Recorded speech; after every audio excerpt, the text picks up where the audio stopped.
আজকে ঢ্যাঁড়সের দারুণ আরও একটা রেসিপি নিয়ে চলে এসেছি। তো চলো বন্ধুরা, রেসিপিটি শুরু করার আগে ভেন্ডি বা ঢ্যাঁড়স যেটাই বলো, এবারে ঢ্যাঁড়সগুলোকে এভাবে আমি কেটে নিয়েছি। আর এদিকে ঢ্যাঁড়সগুলোকে কিন্তু বড় সাইজটাকে আমি 3 টুকরো করেছি আর ছোটো সাইজগুলোকে 2 টুকরো করে নিয়েছি। এবারে একটা মশলা তৈরি করে নেব। এর জন্য প্রথমে একটা বাটি নিয়ে নেবো আর বাটির মধ্যে দিয়ে দেবো টক দই 2 টেবিল চামচের মতো।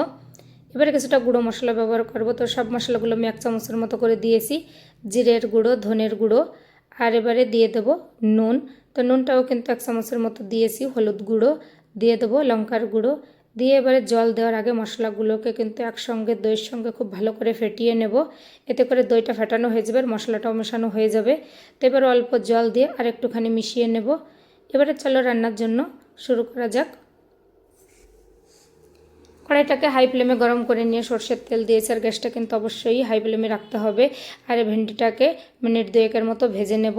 এতে কোনো নুন হলুদ দেওয়ার প্রয়োজন নেই, এতে করে কিন্তু ভেন্ডিটা লালা হয়ে যাবে। তো এর জন্য নুন হলুদ ছাড়াই ভেজে নিয়েছি। এবারে ওই তেলের মধ্যে আর একটু তেল দিয়ে দেবো ফোড়নে শুকনো লঙ্কা, গোটা জিরে দিয়ে দেবো পেঁয়াজ কুচি।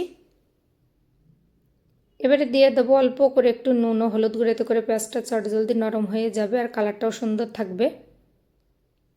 এবারে একটা টমেটো দিয়ে দেবো, দিয়ে ঢাকা দিয়ে এটাকে নরম করে নেব।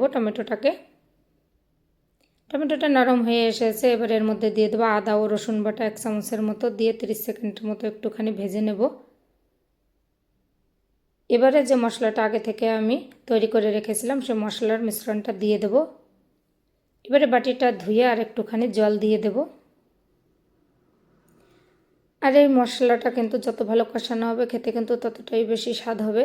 তো ঢাকনা দিয়ে আমি 3 মিনিটের মতো কিন্তু মশলাটাকে কষিয়ে নিয়েছি। দেখো মশলা থেকে তেলটা ছেড়ে দিয়েছে। এবারে আর একটুখানি জল দিয়ে আরও 30 সেকেন্ডের মতো একটুখানি নেড়ে নেব, দেখাবো মশলাটা হয়েছে কিনা। তাই দেখো ঢাকা ছাড়াও কিন্তু তেলটা উপরে ভেসে গেছে, মানে মশলাটা একদম রেডি হয়ে গেছে। এবারে দিয়ে দেবো অল্প জল, খুব বেশি জল দেওয়ার দরকার নেই, যেহেতু ঢ্যাঁড়সটা কিন্তু অলরেডি আমাদের 70% কুক হয়ে গেছে। এবারে ঝোলটা ফুটে এলে দিয়ে দেব ঢ্যাঁড়সগুলো দিয়ে এবারে চেরা কাঁচা লঙ্কা দিয়ে ঢাকা দিয়ে আরও 2 থেকে 3 মিনিটের মতো রান্না করে নেব। তো আমি কিন্তু গ্যাসটা একদম হাই ফ্লেম করেই রান্নাটা করে নিয়েছি। এবারে উপর দিয়ে ফ্লেভারের জন্য দিয়ে দেবো কারি পাতা আর দিয়ে দেবো কিছুটা ধনে পাতা কুচি। এবারে নামানোর আগে গরম মশলা পাউডারটা দিয়ে দেবো। তো এই দেখো ঝোলের গ্রেভিটা আর একটুখানি রাখবো, তার জন্য গ্যাসটাকে আর একটুখানি বাড়িয়ে দিলাম। তো এরকম অবস্থাতে নামিয়ে নিলে গরম ভাত রুটির সঙ্গে খেতে কিন্তু দুর্দান্ত স্বাদ হয়। অবশ্যই বন্ধুরা একবার হলেও বাড়িতে এভাবে দই ঢ্যাঁড়সের রেসিপিটি তৈরি করে খেয়ে দেখো, আশা করি তোমাদের কাছেও ভালো লাগবে।